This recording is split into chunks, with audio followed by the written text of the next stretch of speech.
संविधान बाबा साहब अम्बेडकर का नाम लेते हैं, लेकिन उनके संविधान की धज्जियां उड़ा दी गई हैं। पीएम तो कांग्रेस लेके आई थी, आपकी सरकार लेके नहीं, आई थी। नहीं, लेकिन कानून से बेईमानी तो नहीं की थी। कानून लाई थी, ईमानदारी से लाई थी।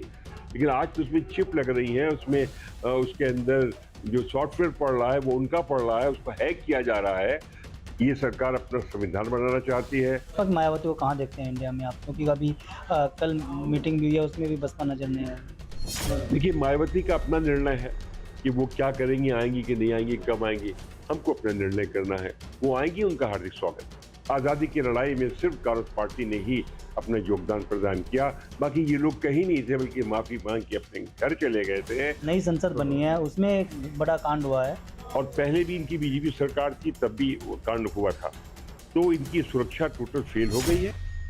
नमस्कार, मैं हूं आपके साथ रोशन लाल सैनी। आप देख रहे हैं न्यूज 14 टुडे और न्यूज 14 टुडे पर आज हमारे साथ हैं कांग्रेस के कद्दावर नेता और पूर्व सांसद, पूर्व केंद्रीय मंत्री जफर अली नकवी साहब। उनसे बात करेंगे, जानने की कोशिश करेंगे, क्योंकि भारत जोड़ो यात्रा के बाद अब यूपी जोड़ो यात्रा का शुभारंभ सहारनपुर से किया जा रहा है। खास बात यह है कि मां शाकंभरी देवी सिद्धपीठ मंदिर में दर्शन करने के बाद प्रदेश अध्यक्ष अजय राय जी इस यात्रा का शुभारंभ सहारनपुर की धरती से करने जा रहे हैं।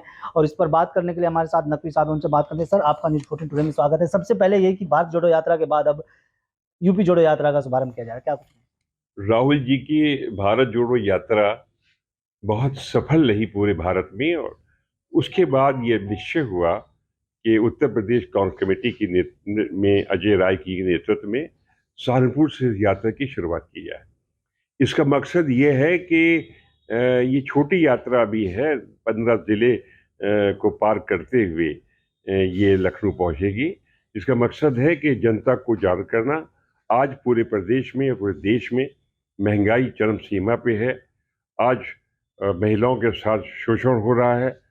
आज नौजवान अपनी डिग्री फाड़ रहा है, कोई नौकरी है नहीं, और एक हाहाकार मचा है प्रदेश में। संवैधानिक संस्थाओं के ऊपर पूरा नियंत्रण हो चुका है। संविधान बाबा साहब अम्बेडकर का नाम लेते हैं, लेकिन उनके संविधान की धज्जियां उड़ा दी गई हैं। ये सरकार अपना संविधान बनाना चाहती है। इसलिए जनता की आकांक्षाओं, इच्छाओं को लेकर उनके नज़दीक जाना है। जिस तरीके से भारतीय जनता पार्टी ने पूरी नफरत फैला दी है पूरे भारत में, उनके पास वोट नहीं है। वोट हमारे पास में है, लेकिन ऐसी नफरत फैला दी है कि भाई भाई को लड़वा दिया है, हमारी सांस्कृतिक सभ्यता को समाप्त कर दिया है। आज उस सांस्कृतिक सभ्यता को फिर से उठाना, उजागर करना, भाई मोहब्बत करना, प्यार मोहब्बत करना, ये हमारा फर्ज है, हमारी भारत की परंपरा रही है। तो इसलिए इस यात्रा की शुरू का क्या शुभारंभ यहाँ से आज हुआ है। और ये मुझे उम्मीद है कि हम बहुत कामयाबी के साथ यात्रा को लेकर चलेंगे, जनता के बीच पहुंचेंगे। जहाँ जहाँ टाउन या शहर और म्युनिसिपल बोर्ड पड़ेंगे, वहाँ वहाँ हमारी यात्रा मोहल्ले गले में, मंदिरों में, मस्जिदों में सब तरफ संपर्क करेंगे, क्योंकि ये वसुंधैव कुटुंब हमारा एक नारा है, ये पुराना परंपरा है। हम मिलजुल कर इस देश को मजबूत करके इस भारत को मजबूत करेंगे। आज़ादी की लड़ाई में सिर्फ कांग्रेस पार्टी ने ही अपना योगदान प्रदान किया। बाकी ये लोग कहीं नहीं थे, बल्कि माफ़ी मांग के अपने घर चले गए थे। आज वो देशभक्त बन रहे हैं, उसको उजागर करना हमारा फर्ज है। सर, अगर हम उत्तर प्रदेश की बात करें तो उत्तर प्रदेश में 2022 के विधानसभा चुनाव हुए थे। एक बार फिर आप यूपी जोड़ो भारत यात्रा लेकर आ रहे हैं और 2022 के लोग विधानसभा चुनाव में करारी शिक्षक कांग्रेस की हुई थी। बीजेपी को प्रचंड बहुमत से जीत मिली थी, हालांकि बसपा का भी एक सांसद और विधायक जीत पाया था। तो क्या, किस तरह से देखते हैं, क्या वोट बैंक जुटा पाएंगे कांग्रेस? देखिए, विधानसभा की बात अलग थी। उस समय तो ये था कि कौन बीजेपी को हरा पाएगा। उसमें समाजवादी पार्टी अपना पाला मार ले गई, और बीजेपी ने पूरी एक सांप्रदायिक भावना से अपना खेला है। और सब कह रहे हैं, चर्चा है अवाम में कि हमने वोट कांग्रेस को या किसी पार्टी को दिया, लेकिन वोट बीजेपी के निकले। इसलिए ईवीएम के ऊपर पूरा इशारा जनता का है। वो कह भी रही है कि ईवीएम को हटाइए, तब मामला हो पाएगा। वोट हमने दिया, नाम उनका निकला। ईवीएम तो कांग्रेस लेके आई थी, आपकी सरकार लेके नहीं, आई थी। नहीं, लेकिन कांग्रेस ने बेईमानी तो नहीं की थी ना। कांग्रेस लाई थी, ईमानदारी से लाई थी। लेकिन आज तो उसमें चिप लग रही है, उसमें उसके अंदर जो सॉफ्टवेयर पड़ रहा है, वो उनका पड़ रहा है, उसको हैक किया जा रहा है। तो इसलिए इस पे अंकुश रखना हमारा हमारी मांग है, इलेक्शन कमीशन को उन्होंने खरीद लिया है, वो सुनने पे तैयार नहीं है। हमारी भारत सरकार और उत्तर प्रदेश सरकार के लोग उसके फेवर में हैं। हमारी पार्टियां इलेक्शन कमीशन से टाइम मांग रही हैं, वो टाइम नहीं दे रहे हैं, सॉफ्टवेयर नहीं बता रहे हैं, तो सीधी बेईमानी है, क्योंकि वोट हमारा पड़ता है, निकलता उनका। क्या 2024 के चुनाव में कांग्रेस को बहुमत मिल पाएगा? क्या उम्मीदें आप लोग लगाए बैठे हैं? देखिए, 2024 का चुनाव जो है ये इंडिया के में चलेगा, कांग्रेस का नहीं, इंडिया का चुनाव होगा। इंडिया में भारत की सभी अपोजिशन 27 पार्टियां शामिल हैं, मिलजुल के चुनाव होने जा रहा है, और मिलजुल के चुनाव होगा, हम एक होंगे, हमारा परसेंटेज ऑफ वोट बढ़ेगा, और हम जरूर अपनी सरकार बनाएंगे, इसका मेरा पूरा विश्वास है। बसपा की मायावती को कहाँ देखते हैं इंडिया में आप? क्योंकि अभी कल मीटिंग भी हुई है, उसमें भी बसपा नजर नहीं आई। देखिए, मायावती का अपना निर्णय है कि वो क्या करेंगी, आएंगी कि नहीं आएंगी, कब आएंगी, हमको अपना निर्णय करना है। वो आएंगी, उनका हार्दिक स्वागत है। सर, लोकसभा में अभी हाल ही में एक बड़ा कांड हुआ है जिसमें सेंधमारी कर दी जाती है, सुरक्षा पर भी सवाल उठने लगे, उसको किस तरह से देखते ये हैं? लोकसभा में अभी जो नई संसद बनी है उसमें एक बड़ा कांड हुआ है, और अचानक से चाहे असामाजिक तत्व कहें चाहे कुछ भी कहें, संसद तक पहुंचना, सांसदों के बीच में पहुंचना, फिर वहां पर धुएं जैसा ऐसा करने की का जो तस्वीरें सामने है, उसको लेकर क्या? देखिए, बीजेपी सरकार की नाकामी है सुरक्षा को लेकर, और पहले भी इनकी बीजेपी सरकार थी, तब भी वो कांड हुआ था। तो इनकी सुरक्षा टोटल फेल हो गई है, और ये सुरक्षा नहीं कर पाए हैं। इनकी पूरी जिम्मेदारी थी कि ये कर सकते थे, तो इसकी जिम्मेदारी पूरी बीजेपी सरकार पे है, जो सुरक्षा का निधन हुआ है। ऐसी घटनाएं नहीं होना चाहिए, और उसके लिए हमने सारे अपोजिशन पार्टी मिलकर उनसे रिक्वेस्ट भी की है कि सुरक्षा को बढ़ावा देना चाहिए। सुरक्षा की चूक की जिम्मेदारी, पूरी जिम्मेदारी इस सरकार की है। सर, इस घटना के बाद जो वो विपक्ष के तमाम सांसद हैं उनको संसद से निष्कासित किया जाता है, उस पर क्या कहेंगे? देखिए, डिक्टेटरशिप है ये, जो डेमोक्रेसी होती है उसका मर्डर है, कि अगर कोई सरकार के खिलाफ कोई अपनी आवाज पार्लियामेंट में उठाए, उसको निकाल के बाहर कर दो। ऐसा आज़ादी के बाद, भारत की आज़ादी में ऐसा कभी नहीं हुआ कि अपोजिशन अपनी आवाज उठाने के बाद उसी को उठा के बाहर कर दिया जाए।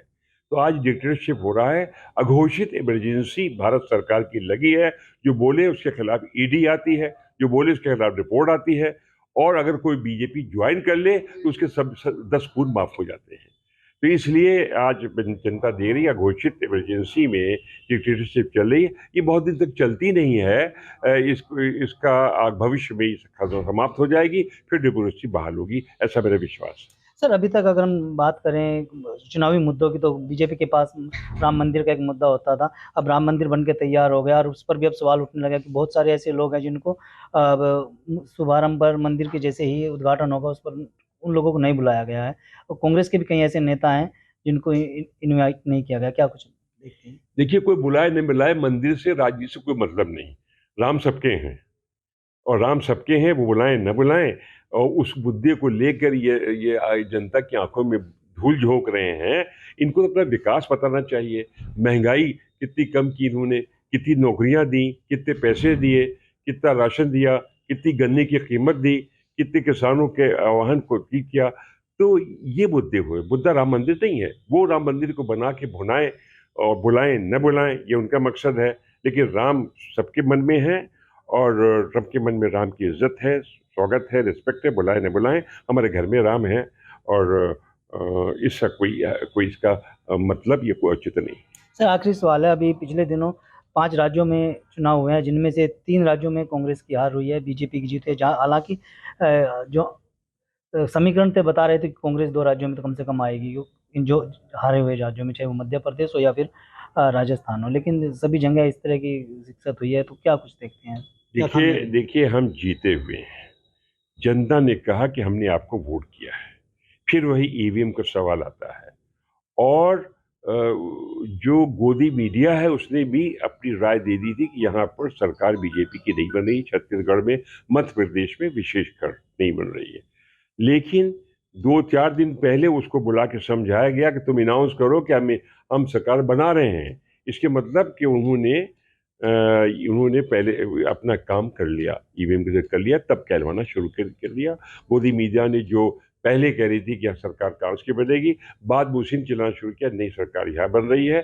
तो ये एक बहुत बड़ी साजिश है जिसके तहत उन्होंने किया है। और वोटों की गिनती देखी जाए, अगर खाली विधानसभा की गिनती न देखें, वोटों की, तो हम 10 लाख वोट से जीते हुए हैं, हम हारे नहीं हैं।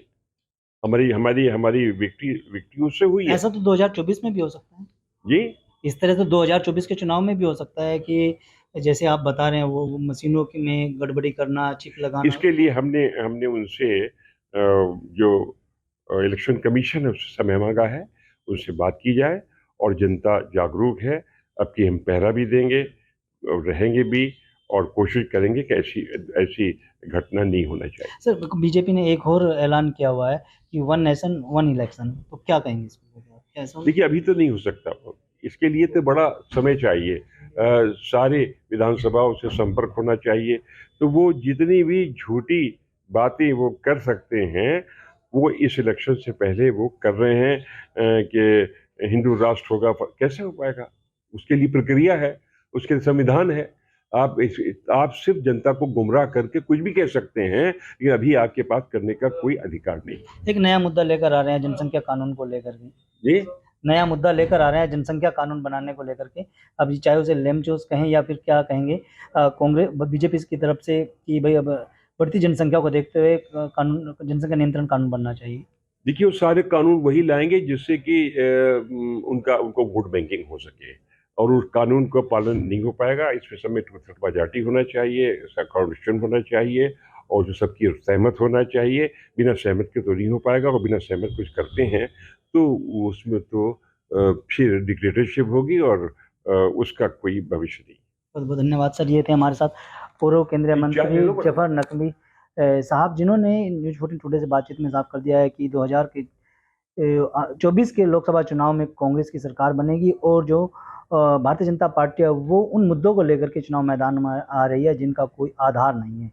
वीडियो के बारे में आपकी क्या राय है, हमें कमेंट बॉक्स में जरूर बताएं। अगर आप ये खबर फेसबुक पर देख रहे हैं तो वीडियो को लाइक करके पेज को फॉलो करें। इसके अलावा अगर आप इस खबर से यूट्यूब के जरिए जुड़े हैं तो चैनल को सब्सक्राइब करके बेल आइकन दबाना बिल्कुल ना भूलें। नमस्कार।